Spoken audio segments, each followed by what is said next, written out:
we attended workshops led by Montessori guides that taught us about Mayan language and mathematical systems, and how to make chocolate. We took day trips to the ancient Maya city of Uxmal and to swim in a cenote, which, if you don't know, is an underground system of natural sinkholes and underground rivers that we got to explore.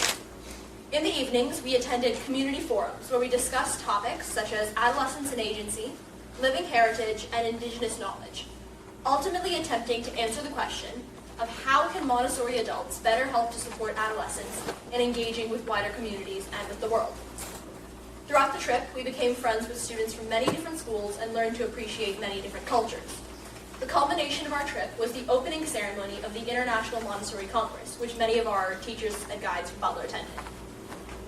Emma, Erica, and I gave a speech at the ceremony to over 1,000 Montessori guides and trainers that answered that vital question: how can Montessori adults better help to support adolescents?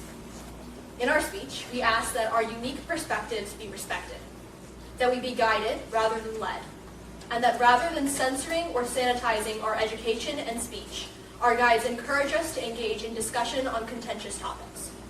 We ended by saying that we accept the enormous responsibility of being the future, but we trust you, our adults, our parents, our guides, our teachers, to provide us with the skills and experience to make that future a better one.